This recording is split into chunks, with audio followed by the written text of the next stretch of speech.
Hi friends, welcome to my channel. ನೀವೇನಾದ್ರು ನನ್ನ ಚಾನಲ್ನ ಹೊಸ್ದಾಗಿ ನೋಡ್ತಾ ಇದ್ದರೆ ಸಬ್ಸ್ಕ್ರೈಬ್ ಮಾಡೋದು ಮಾತ್ರ ಮರಿಬೇಡಿ. ಹಾಗೆ ಪಕ್ಕದಲ್ಲಿರೋ ಬೆಲ್ ಐಕಾನ್ನ ಪ್ರೆಸ್ ಮಾಡಿ. ಇವತ್ತು ನಾನು ನಿಮಗೆ ಈಸಿಯಾಗಿ ಹೇಗೆ ಪುದೀನ ಮತ್ತು ಶುಂಠಿ ಕಷಾಯನ ಮಾಡೋದು ಅಂತ ತೋರಿಸ್ಕೊಡ್ತೀನಿ. ಈಗ ಬೇರೆ ಕೋಲ್ಡು, ಈ ವೆದರಲ್ಲಿ ನೀವು ಶೀತ ಆಗುತ್ತೆ ಮಕ್ಕಳಿಗೆಲ್ಲ, ಈ ಥರ ಶುಂಠಿ ಕಷಾಯ ಮಾಡಿಕೊಡಿ, ತುಂಬ ಬೇಗ ಹೋಗಿಬಿಡುತ್ತೆ. ಬನ್ನಿ ಇವಾಗ ಅದನ್ನು ಹೇಗೆ ಮಾಡೋದು ಅಂತ ನೋಡೋಣ. ಗ್ಯಾಸ್ ಮೇಲೆ ಒಂದು ಪಾತ್ರೆ ಇಟ್ಟು ಅದಕ್ಕೆ ಒಂದು ದೊಡ್ಡ ಲೋಟದಲ್ಲಿ 1 ಲೋಟದಷ್ಟು ನೀರು ಹಾಕಿದ್ದೀನಿ. ನೆಕ್ಸ್ಟು ಶುಂಠಿ, ಒಂದು ಚಕ್ಕೆ ಹಾಕಿದ್ದೀನಿ, ಉದ್ದುದ್ದಾಗಿ ಹಚ್ಕೊಂಡಿರೋ ಶುಂಠಿ, ಚಕ್ಕೆ, 2 ಲವಂಗ ಹಾಕೋತಾ ಇದ್ದೀನಿ. ದೊಡ್ಡ ಗ್ಲಾಸಲ್ಲಿ ನೀರು ಹಾಕಿದ್ದೀನಿ ಫ್ರೆಂಡ್ಸ್. ಇವಾಗ ಈ 3 ಹಾಕಿದ್ದೀನಿ. ಅದಕ್ಕೆ ನೆಕ್ಸ್ಟು ಮೆಣಸು, ಕಾಳು ಮೆಣಸು ಹಾಕೋತಾ ಇದ್ದೀನಿ. ನಿಮಗೆ ಜಾಸ್ತಿ ಬೇಕು ಅಂದರೆ ನೀವು ಇವನ್ನೆಲ್ಲ ಜಾಸ್ತಿ ಹಾಕೋಬೇಕು. ನೆಕ್ಸ್ಟು ಪುದೀನ ಸ್ವಲ್ಪ.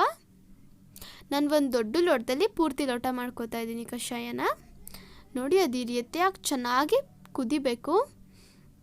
ಅಲ್ಲಿವರೆಗೂ ನೀವು ಚೆನ್ನಾಗಿ ಅದನ್ನು ಕುದಿಸ್ಬೇಕು ಫ್ರೆಂಡ್ಸ್.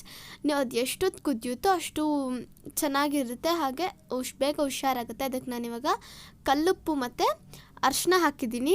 3 ಕಲ್ಲುಪ್ಪು ಹಾಕಿದ್ದೀನಿ. ನೆಕ್ಸ್ಟು ಅರಿಶಿನ, ಸ್ವಲ್ಪ ಅರಿಶಿನ ಹಾಕಿದ್ದೀನಿ. ಇವಾಗ ಚೆನ್ನಾಗಿ ಕುದ್ರೆ ಮುಗೀತು ಫ್ರೆಂಡ್ಸ್. ಅದನ್ನು ಕ್ಲೀನಾಗಿ ಸೋಸ್ಕೊಂಡು ತಗೋಬೇಕು, ಸೋಸ್ಕೊಂಡು ಕುಡಿಬೇಕು. ನೋಡಿ, ಇವಾಗ ಅದನ್ನು ಸೋಸಿ ಸರ್ವ್ ಮಾಡಿ ತೋರಿಸ್ತಾ ಇದ್ದೀನಿ. ಎಷ್ಟು ಬೇಗ ಮಾಡೋದು ಹೇಗೆ ಅಂತ ನಾನು ತೋರಿಸ್ಕೊಟ್ಟಿದ್ದೀನಿ ಫ್ರೆಂಡ್ಸ್. ಈ ಚಳಿಗಾಲದಲ್ಲಿ ಮಕ್ಳಿಗೆ ಶೀತ ಆದಾಗೆಲ್ಲ ಇದನ್ನು ಮಾಡಿಕೊಡಿ. ಮಕ್ಕಳು ದೊಡ್ಡವ್ರು ಎಲ್ಲರೂ ಕುಡಿಬೋದು ಇದನ್ನು.